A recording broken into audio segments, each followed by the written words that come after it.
My name's Adam Pearson, and people hate me because I'm disabled. I've been called things like Quasimodo, Elephant Man. Because my face looks different. Hideous creature. Disfigured. Tried to rip my face off. And it's not just me under attack. Kicked and punched and spat on. I randomly got hit. I realised my nose was constantly bleeding. In 2013, there were an estimated 62,000 disability hate crimes in England and Wales. Scary, demon-looking freak. But only a handful of them were prosecuted. The system's just screwed. These crimes are going underreported, under-recorded, and under the radar. And I want to find out why. I'm almost looking for a fight. Do you know what disableism is? No, I don't. So do you think I'm a bad guy? How bad could I be? Why is there prejudice against disabled people? You do have to put the barriers out. I have to say, I thought he was wearing a mask. Whoa, whoa, whoa, whoa. Why is it not being taken as seriously as other hate crimes? YouTube don't seem to see the bloody problem either. Police should have taken that seriously. If this had been about race, it would have been taken straight down. And what can I do to change things? This is a whole room full of people judging me. Intelligent and charming can only take me so far, but intelligent, charming and funny, that's a winner.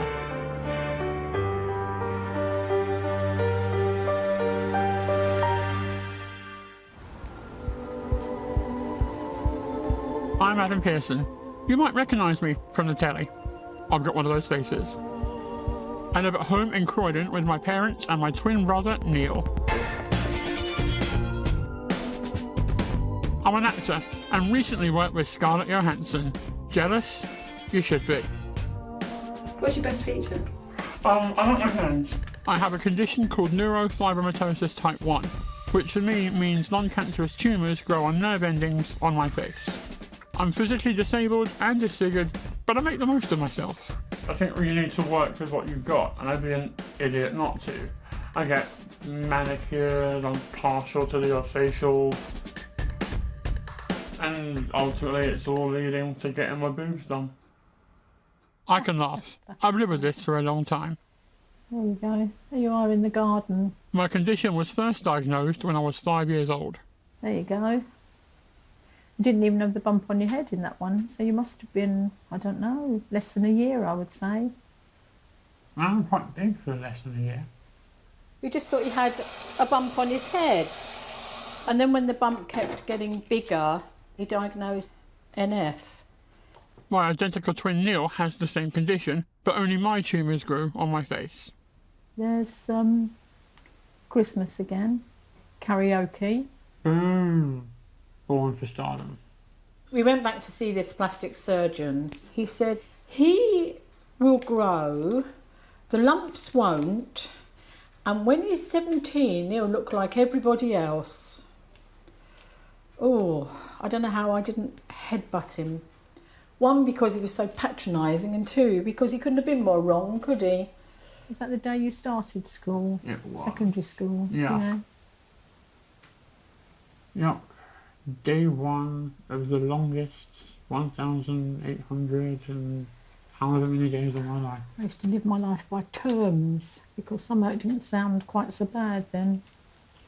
As opposed to 5 years. 15 terms. Yeah, you sort of said, you know, instead of saying 2.5 years, you sort of said 7 terms. It didn't sound quite so long, quite so traumatic. Oh, are you there? Definitely at sixth form, because that's when I started having to buy tyres. Yeah. And also, I didn't really have anything to celebrate at secondary school, apart from the day I left. I was badly bullied at school, and it was miserable for me.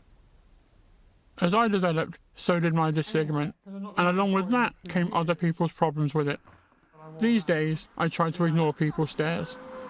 When we're out and about, do you ever notice people giving me kind of the eyes or kind of pushing at me? The thing that irritates me the most is if people aren't content with just looking, they've then got to sort of tap all their friends, and everybody's got to turn around and have a look. Yeah. And that's when I actually turn around and say something. Yeah, so it does kind of piss you off. Yes, I'm sorry, but it does.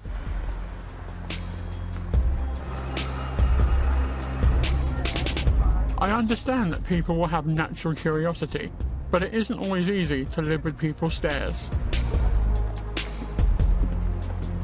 And watch what happens when I sit on a busy bus. Notice how nobody sits anywhere near me, not even on the seats behind.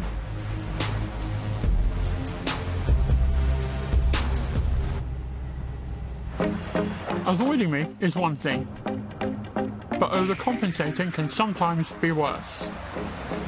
On a night out in Croydon, I wore a wire to capture what happened. Got it, gents. Oh, evening, you alright? Really mate. I've seen yours before, don't you worry about it. Okay. Cool. Not a lot as it goes. A few people recognise me from my movie. But watch out for this drunk dude. You see, being disabled makes me public property. What's the name? Adam. Drunk strangers hug me and patronise me.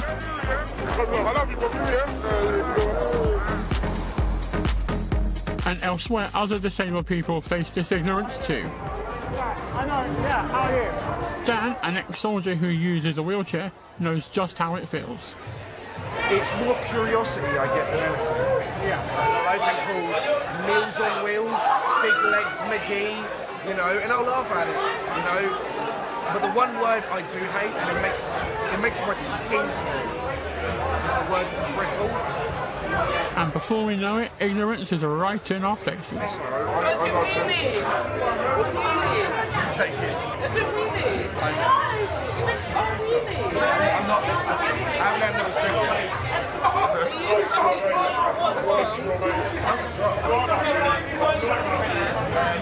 I was injured about 5 years ago. Yeah, I have prosthetic legs, but imagine how hard it is to walk when you're drunk properly. Try and doing that in legs you can't control. So you stand to me? Oh yeah. Right now? I haven't got my legs on these. Sorry. So you want to stand to? Oh yeah, no, I've got them. They're just sitting in my car.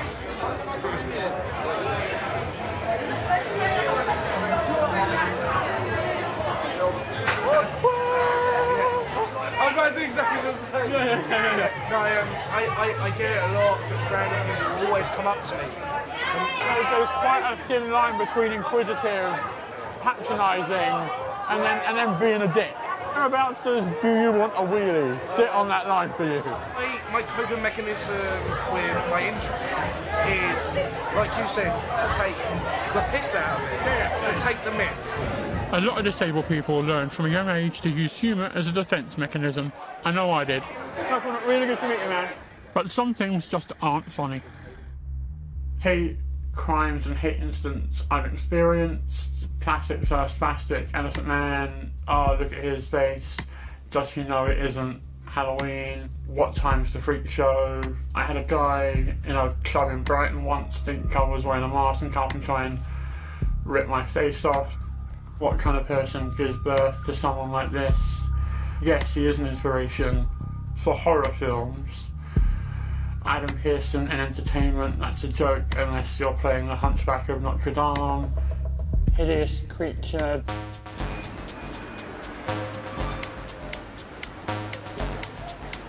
I've faced this kind of prejudice all my life, starting at school. How you doing, man? Good to see you. You too. My friend Lucas has frontal nasal craniofacial dysplasia, which means he has a facial disfigurement. He too does not have the fondest memories of his school days.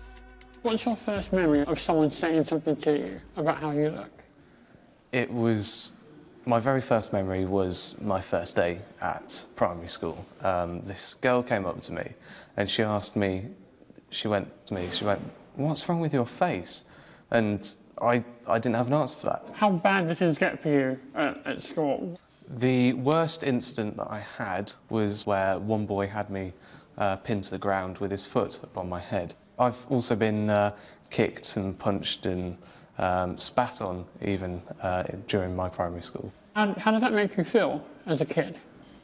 As a kid, it was frightening. I felt like I was incredibly unlucky that, you know, it was me that had ended up with this, and that why is it that nobody else had got this, and why just me, that sort of thing.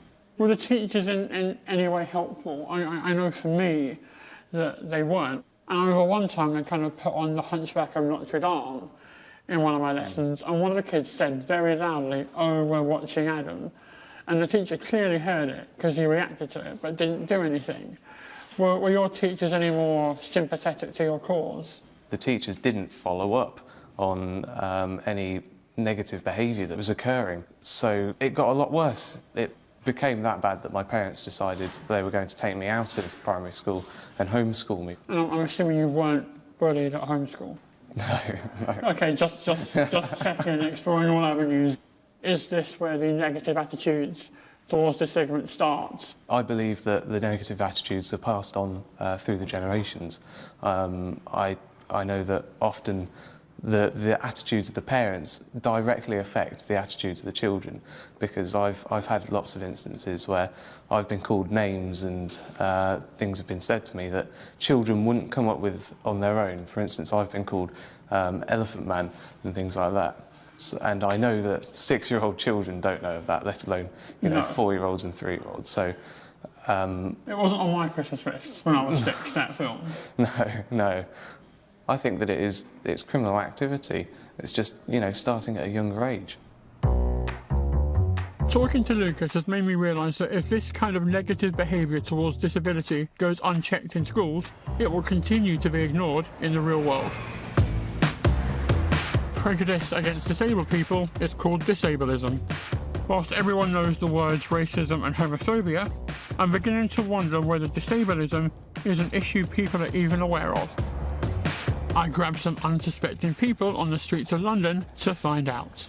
Do you know what disableism is? No, I don't. No. Not really, not really, no. No. No, I don't. People who are disabled or they're the way that they are. Sorry, no. Next. Do you know what disableism is? No, I've never heard of it. Do you know what racism is? Yes. Okay, same thing. Probably. Yes. Oh, okay, yeah, I know, I understand. 30 minutes in and not a single person has nailed it. Then, a glimmer of hope. Do you know what disableism is? Disableism? Yeah. Is it people that are against people that are disabled? Up here. Yeah. Finally, bring it in. Yeah. No one's known. Awesome. Yeah. What do you think? Disableism. Discrimination against disabled people. High five. They're good? Yeah. Disableism? Yes. Is it discrimination against being disabled? There we go, up here. Yes, get in. Well, the results of this survey are in, and it's not very good. Out of everyone we spoke to, only 3 people knew what disableism was, and everyone else either didn't know or just told me what disability was, and I kind of know that already. London, you've let me down. For only 3 people out of 18 to have known what it is, it's clear that the concept of disableism just isn't in the public consciousness. Is it just not deemed as important as other forms of prejudice? It's so under the radar that only a handful of disability hate crimes have hit the headlines in the past 10 years. Chantal Richardson, facial disfigurement, punched on a night out. Craig Robbins, partially paralysed, attacked by a gang. Raymond Atherton, severe learning disabilities, beaten to death. Sickening, isn't it? These are horrifying disability hate crimes, and I wonder how many more have taken place that didn't make the news.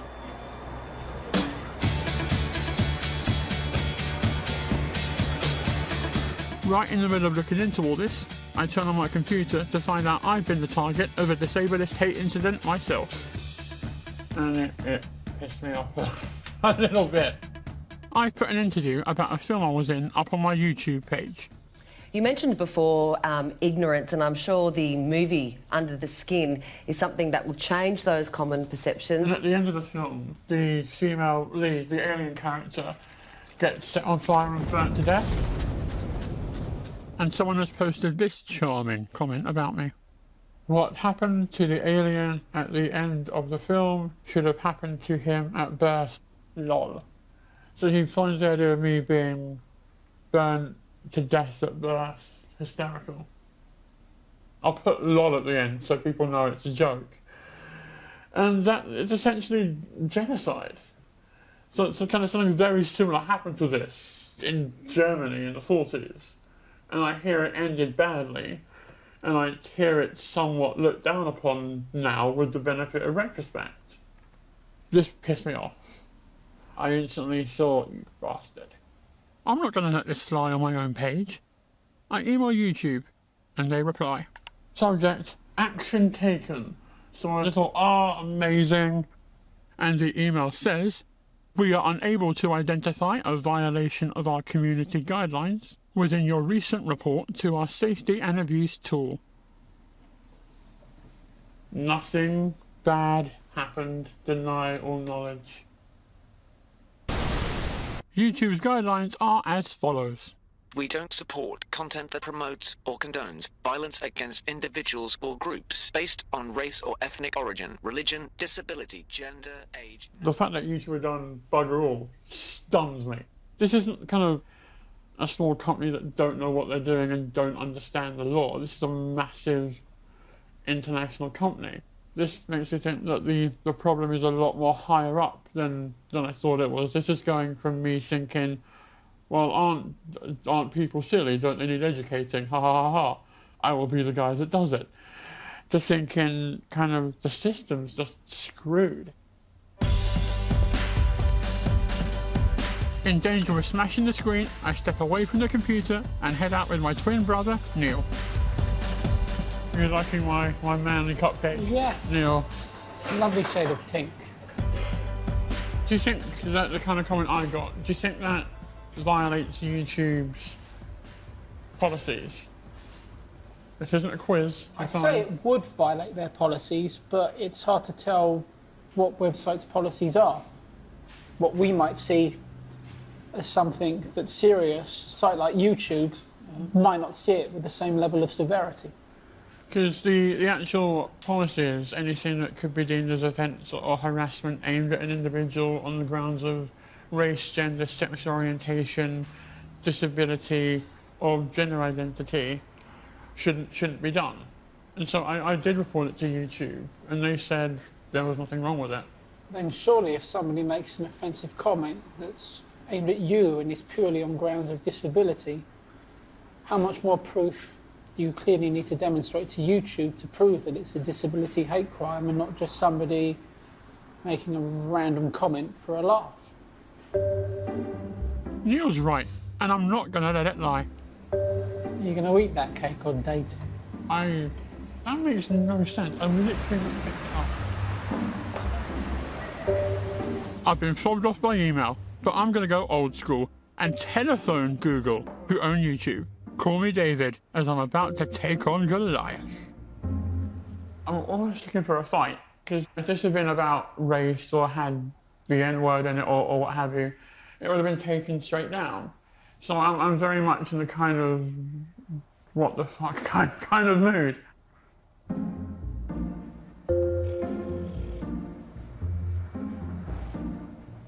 Thank you for calling Google.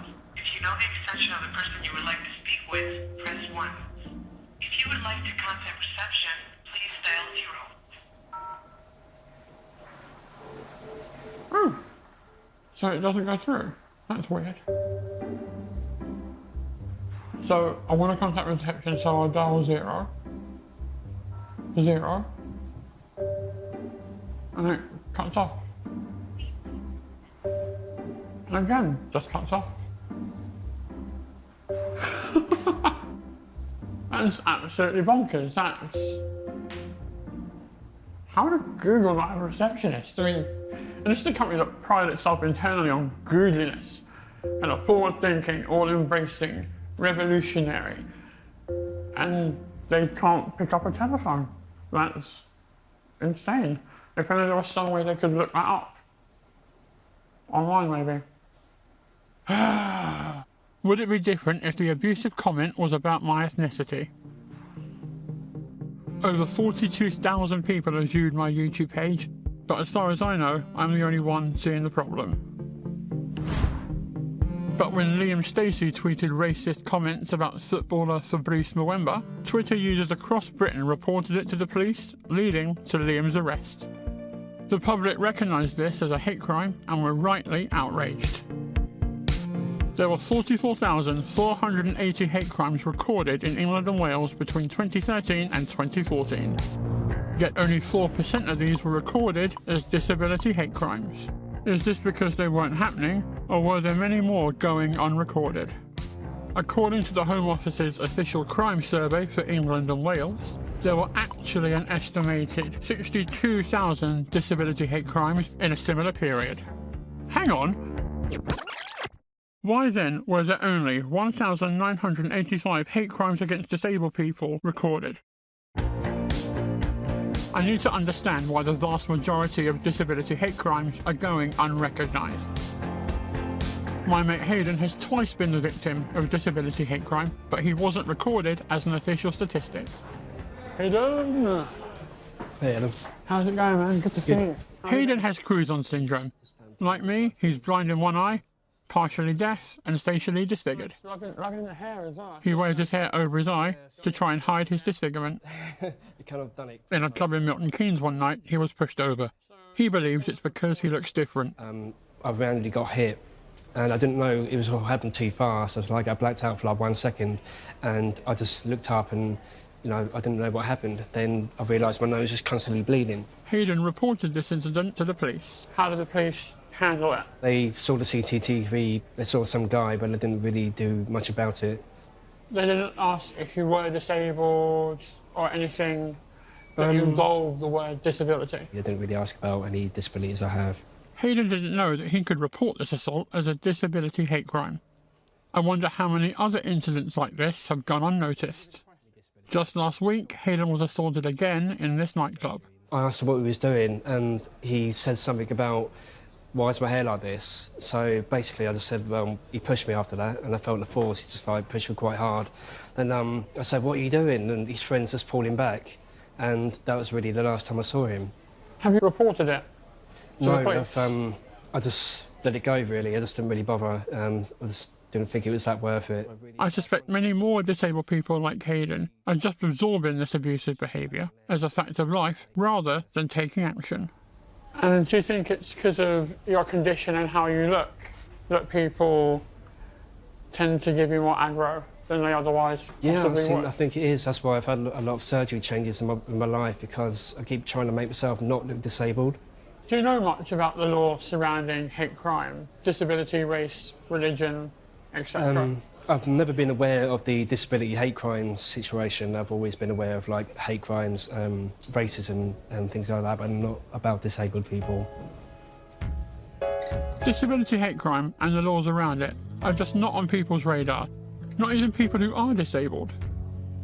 And unbelievably, the law itself treats crime towards disabled people as less important than other forms of hate crime. Let me explain. If someone hits me because of my disability, then they could get up to 6 months in prison. But if someone hits me because I'm a different race or religion, they can get a longer sentence of up to 2 years. This is because a disability hate crime is only considered a basic offence, whereas race and religious hate crimes are considered aggravated offences. Sound fair? I think not.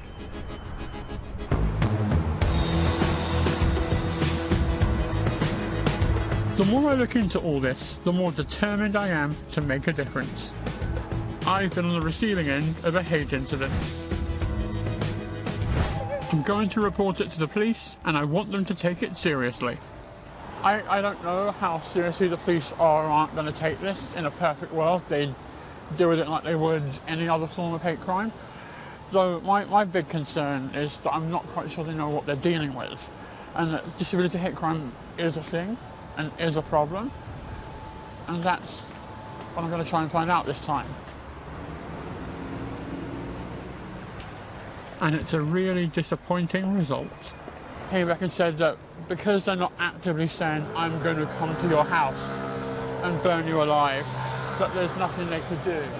But he then helpfully taught me through how to block people on YouTube, got out his phone, and and showed me how to do it and advised that I contact YouTube. I've already contacted YouTube. That was my point A. YouTube don't seem to see the bloody problem either. I feel fobbed off. I don't feel it's been taken seriously. And I'm slightly confused as to where I stand. I spent years trying to normalise and brush off the issue because it's easier to ignore it. But now I'm facing it head on, I realise how prevalent the prejudice really is. Having a disfigurement, you lose this anonymity and become public property. On those bad days, you do have to put the barriers up. And for the purposes of this journey, I let them down a bit, and I've had to think about the stuff I wouldn't normally, and had to be a bit more vulnerable than I otherwise would be, and it's the strangest feeling ever. And I've had to think about kind of disability hate crime, how people react to me. I've been noticing it a lot more, and when you notice it a lot more, you have to process it a lot more, and it chips away at you quicker.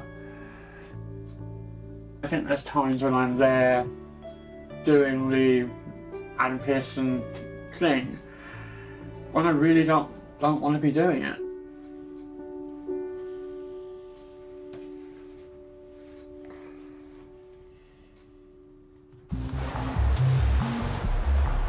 I'm not the only one with a disability who's not being listened to. There are some shocking incidents of disability hate crime that weren't taken seriously. Take the tragic case of Fiona Pilkington, whose daughter, Francesca Hardwick, was disabled. Across 10 years, she made 33 complaints to Leicestershire Police about hate crime incidents, and no action was taken. Fiona ended up taking her own life, along with Francesca's. 23-year-old Brent Martin, who had learning disabilities, died in hospital after 3 trained boxers attacked him over a £5 bet to see who could knock him out first. Brent's murder wasn't recognised in court as being aggravated by their hatred of his disability, and alarmingly, all their sentences were reduced on appeal. Enough is enough.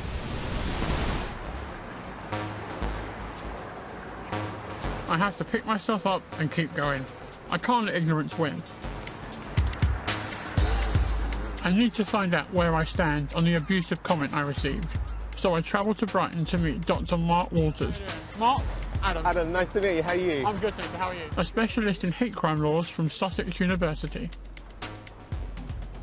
The comment is, what happened to the alien at the end of the film should have happened to him at birth. Lol. Oh, crikey, that's horrible. I showed this to the police. I reported it, and they said, legally, there's nothing they can do. But is that a hate crime? That, to me, is clearly an example of hate speech.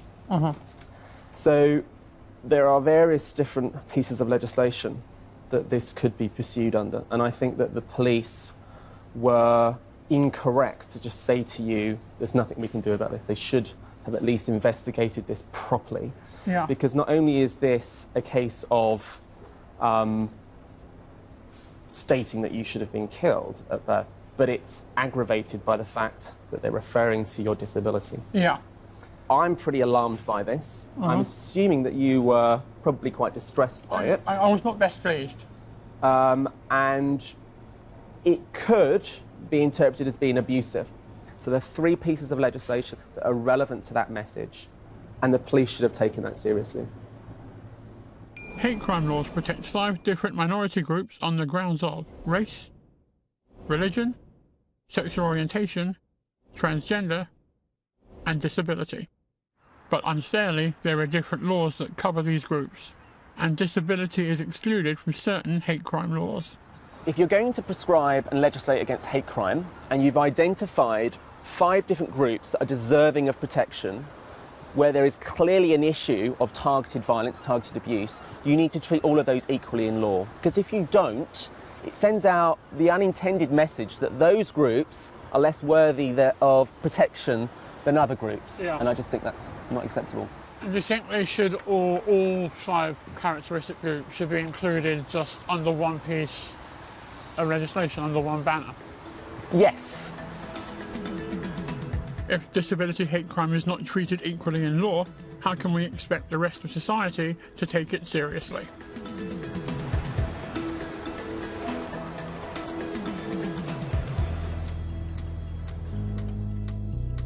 As I'm pondering how you go about changing the law, a strange thing happens. After a week of the abusive comment being on my YouTube page, it mysteriously vanishes. I wonder if it's because I mentioned it to my friend, who works at Google. No one contacted me at all to say the comments were coming down. They just came down. It must have all happened, it probably all happened internally between with the email my friend sent and whomever he sent it to. I have no idea what happened behind the scenes. It would be really good to find out. Once upon a time, I'd have just let this lie, but now I want to know why they didn't react to the disableist hate speak right away. Hello, Adam Pearson. After an email to their press office, I finally get to speak to someone. Yeah, no, now's a completely good time to talk, yeah. Yes, and I did do that. What they're telling me is that I can moderate my own page and restrict comments I don't like. Right. It does sound a bit like they're passing the buck back to the user and saying, well, you can just delete it yourself, or you can moderate all things yourself. They also told me it's often up to their moderators to interpret what is hate speak and what is not. I wonder what part of should have been burnt to death at birth is open to interpretation. I thought anything deemed to be offensive and relating to a person's disability is considered hate speech. The policy seemed really firm, and she seemed really firm, but the actions that led to this didn't. I'm not satisfied, and I've asked to meet someone in person. On acknowledgement that they fucked up, because they did. Otherwise the comment wouldn't have mysteriously disappeared. And I want to know that there's solid processes in place for people who don't have a friend that works at Google. I have to wait to hear if someone is willing to meet me. From Google to the police not taking this incident seriously, I'm starting to wonder if there's a bigger problem at the top that has filtered down.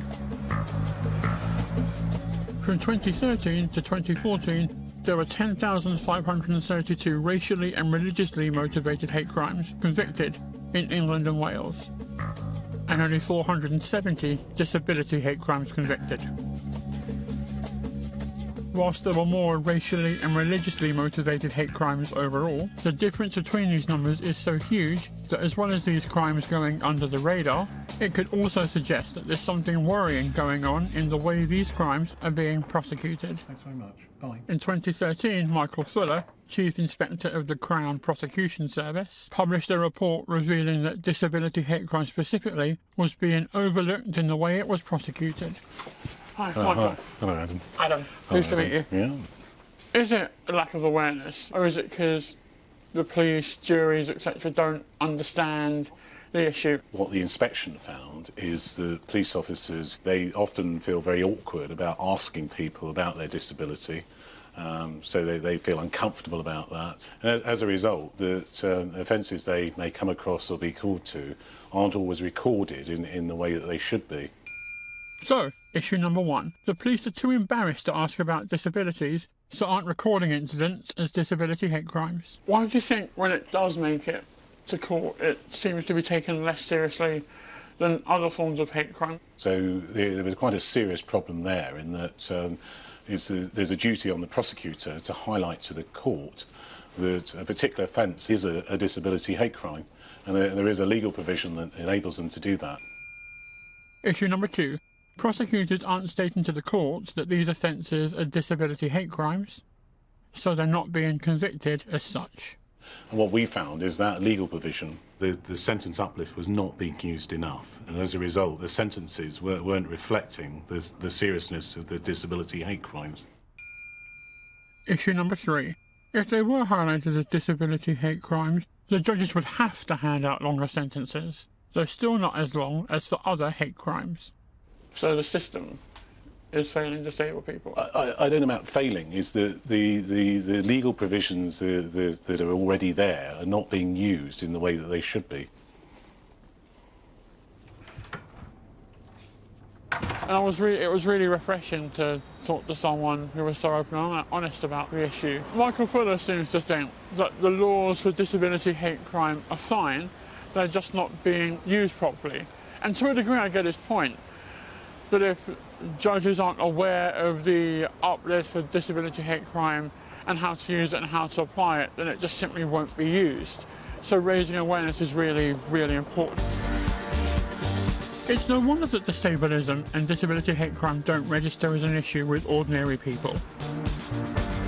If the police have been failing, and so have the courts, then the whole system has gone wrong from the top down. It'll take a lot more than just me getting on my soapbox to change the justice system. My only hope is that since Michael's report, the Crown Prosecution Service have drawn up an action plan. And I'm told their response is improving, as is that of the police.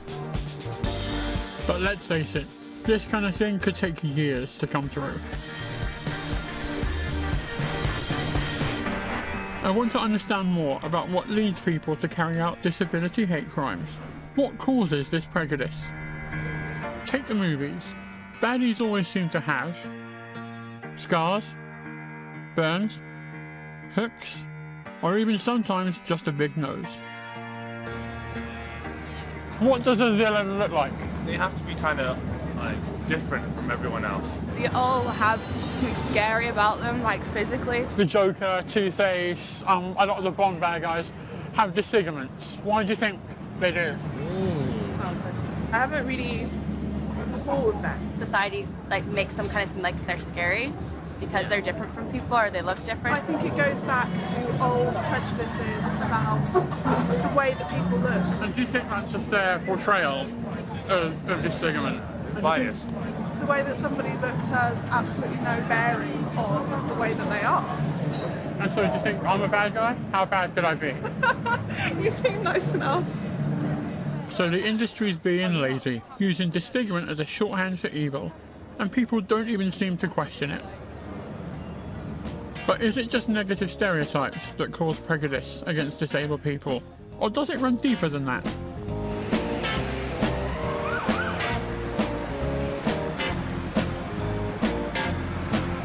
Why do people hate me when they don't know me? What is it that's going on in their heads? Hi, Miles, good to meet you. Hi, Adam, very good to meet you. I'm hoping Professor Miles Houston, who specialises in prejudice work at Oxford University's Psychology Department, can help me with this. And so why do you think people are prejudiced, particularly people with disabilities and disfigurements? I think in the case of a group such as people with facial disfigurement, we'd be looking much more at the kind of emotions that people were feeling. The pronounced feeling people would have is one of anxiety. And I think a great deal of this is that they've never met somebody like you before. As well as prejudice, what else is going on when someone commits a hate crime? The kind of people who are engaged in hate crime against somebody like yourself are people feeling those very strong emotions like disgust or contempt, which I think is due to their inability to deal with their own feelings, and then it makes them behave in extreme ways. They, if you like, are the problem, not you. Slightly worried, maybe I'm just an arsehole. But no, it's good to know. Well, you might be. But that's different. Do you think prejudice is inbuilt or hardwired into people? I don't believe that it comes hardwired. And the most important thing is it doesn't come in some kind of form that is not changeable. We have plenty of evidence that it can be changed. I hope Miles is right, that people's prejudice can be changed, and he's agreed to help me test this. If I spend some time with people who feel prejudiced towards facial disfigurement, will meeting me in person have any effect on their prejudice levels? A group of 10 randomly selected people agreed to take part in this experiment, most of whom have never spent time with a disfigured person. What we'd like to ask you to do first is to sit at one of these computers here. They haven't met me yet and don't know what we're testing. From now on, please just follow the instructions that are all presented on the screen. First, we need to measure their base prejudice levels. To do this, we use an established test, which works out their subconscious bias against disfigured faces. The test measures people's automatic, uncontrollable responses to images of disfigured and non-disfigured faces, so they are unable to give answers they may consciously want to give. These are tests that you can't control, and that we are, in a sense, all victims of our experiences. A score of 100% shows the highest level of subconscious prejudice, and 0% shows the least. When you get to the final screen, write it down on the piece of paper in front of you. Thank you. The score showed high levels of innate bias. Katie scored 100%. Do you think anything could be done to change the way you respond? I don't know. It's obviously showing something that I'm automatically doing in my brain that I wasn't at all aware of, and certainly not consciously aware of. Amir also scored 100%. Are you surprised? No, I'm definitely surprised, yeah. Kelvin scored 71%. Shocked me that I would have thought that I was at least average, if not better than that. I feel that I'm sympathetic, empathetic, and obviously the implicit results showed otherwise. Most of the group have little experience with disfigured people, but then Yuan scores a low 6%. Where's that come from?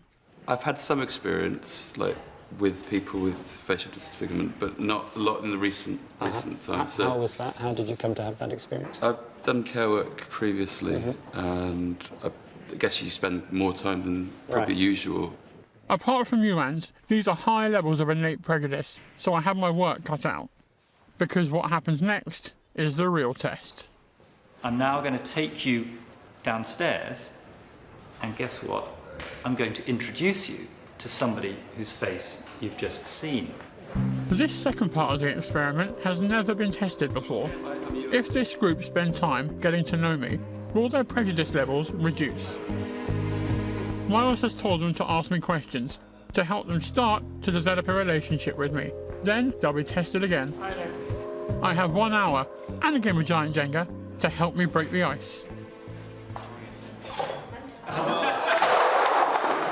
That's ridiculous. I'm much cooler than that in real life. They start with some basic questions. Yeah. How do you do? Croydon. So how old are you?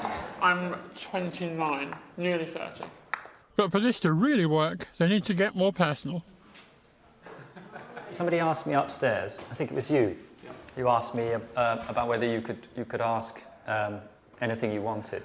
With your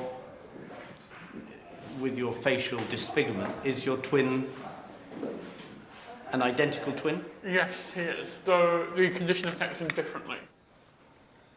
And are you close?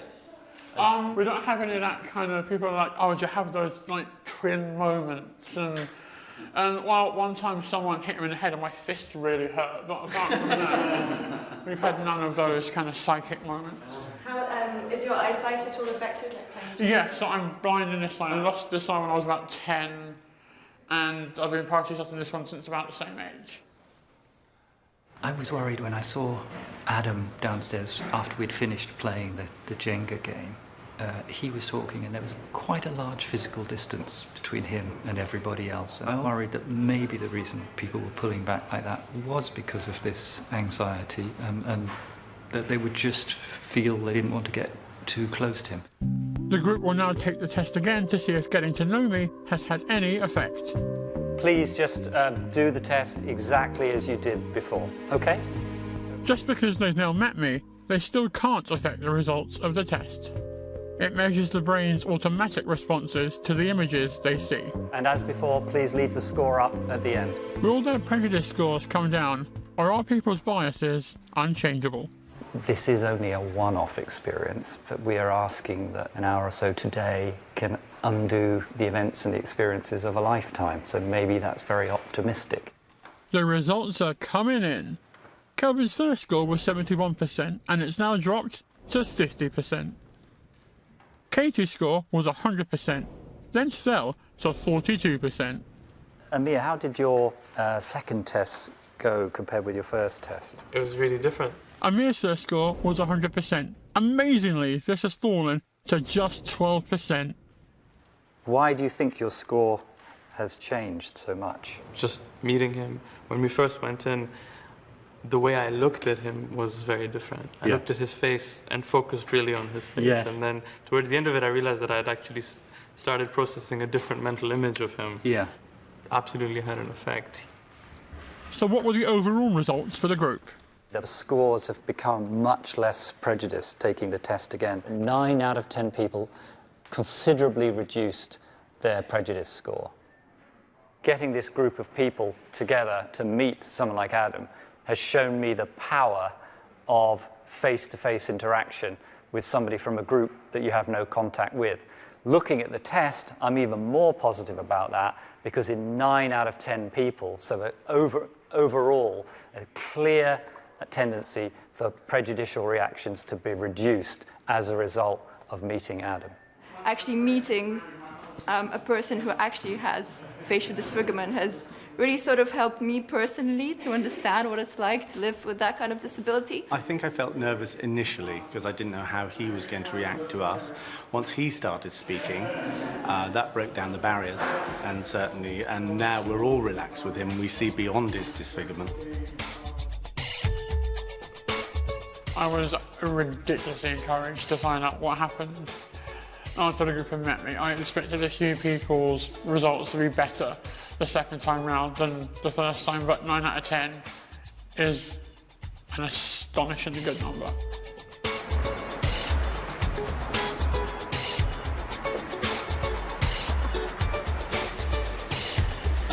This is a massive breakthrough. I've discovered that I can affect the change in people's prejudice towards disfigurement just by spending time with them. If people getting to know me can lower their prejudice and fear, then maybe reaching people on a larger scale can help reduce hate crime. But how? One of the ways I put people at ease during the experiment was by making them laugh. I've been using humour in this way all my life. At secondary school, when you kind of get bullied a lot and just go through a crap time, you become the funny guy. Everyone likes the funny guy. I was always naturally quite witty and funny. I just didn't know how to use it properly. And so when I grew up and matured a bit and became more, I guess, self-secure and self-aware, you can start using it appropriately and properly and realise that you don't need to use it as a defence mechanism. You can use it just to make what could be an awkward situation for someone else a little less awkward for them. Hello. Hello, everyone. Do come and make yourselves at home. I've always wanted to try stand-up comedy. Perhaps this is a way for me to reach out to a wider audience. But I need some lessons if I'm going to get this right. I'm a bit nervous about this because I'm quite a lot hangs on me being funny. I think intelligent and charming can only take you so far, but intelligent, charming and funny, that's a winner. I also want to test out in the real world. Do all these people feel more comfortable around me if I can make them laugh? I'd like you to stand up and to the group say who you are and why you're here. I'm Susie Steed, which apparently is a really good name for comedy. I'm Jim Hooper, and yeah, I should really be doing work at the moment. Hi, I'm Adam Henry Pearson. I'm here because my girlfriend has confiscated my PlayStation 4, and so I have absolutely nothing else to do. Did anyone stand out to you when you first arrived? Yes, Adam did. When I first glanced at him, I thought, is that really his face? Honestly, I have to say, I thought he was wearing a mask. Of course it was a shock to them when they first saw me, but if the experiment has proved anything, they should feel more comfortable with me the more time they spend with me. One of you is going to choose to be high status and one of you is going to choose to be low status. We're paired off to work on improvised sketches. You've not just let me down. You've let yourself down. It's very funny, I thought. I was surprised that was like his first time doing those activities, and I was like saying, but you're really sort of naturally a funny bloke. So I want you to stand here and for 1 minute as an expert on one subject that I'm going to give you. All right, that's all you have to do. And your time starts now. I may have a good sense of humour, but can I make people laugh for a whole minute? That's a minute, brilliant, but I thought what a brilliant joke at the end, in my opinion.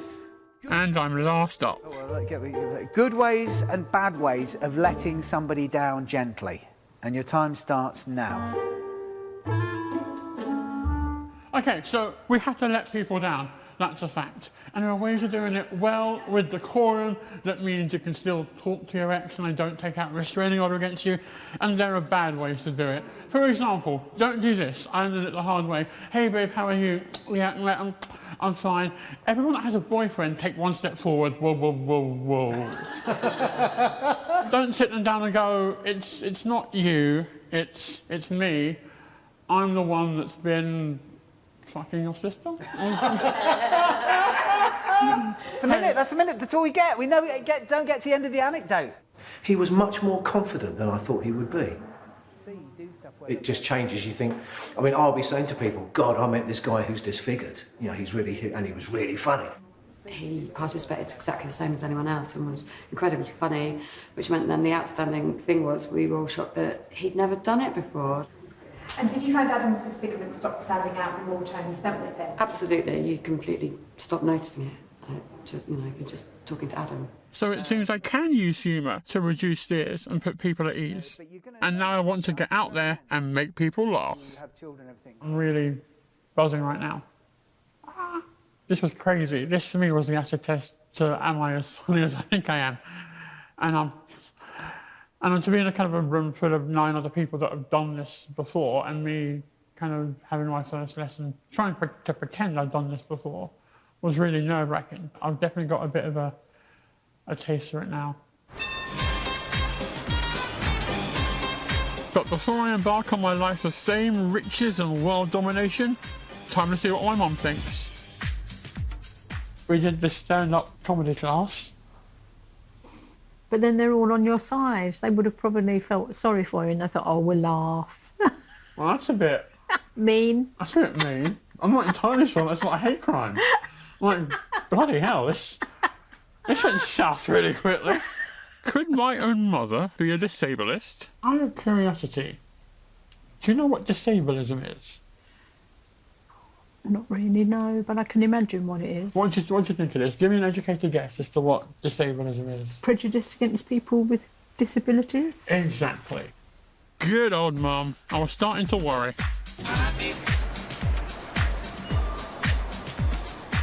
Google, who I'm in no way at all calling disableist, refused to meet with me about the hate speech I received.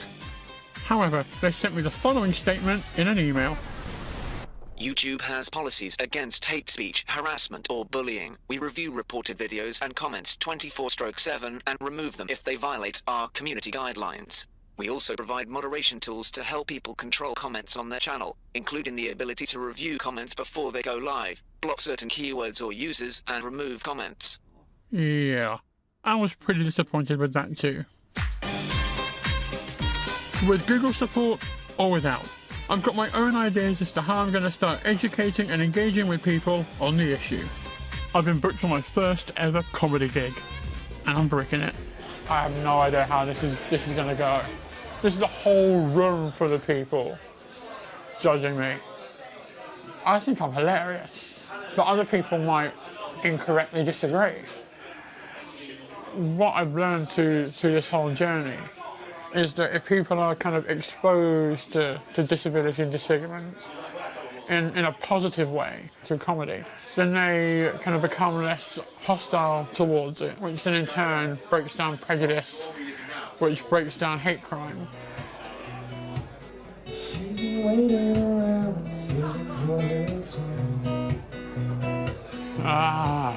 I'm building this up too much in my head. I'm thinking kind of worst case scenario that someone's going to heckle me and I'm going to get into an argument with a random guy. I'm on about 10 minutes, Jesus. Okay, 10 minutes. There's nowhere to hide. It's you on my kind of mic stand. Bloody hell. Why did I agree to do this?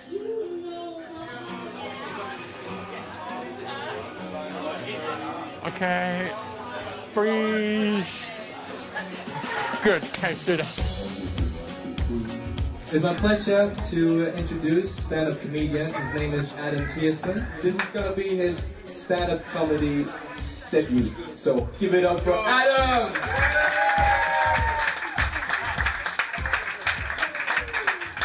Some of you might recognise me from the telly. I've got one of those faces. And so yeah, being disabled's weird because people ask you like ridiculous questions. Like I used to live in Brighton when I studied, and we had the gas man come round one day, and I was the only person, so I let him in, and he was being a bit funny with me the whole time. And then as he left, he just turned to me and went, "My friend Bill's got a disfigurement. Do you know him?" Well, my friend Rob is a bit of a twat. Do you know him?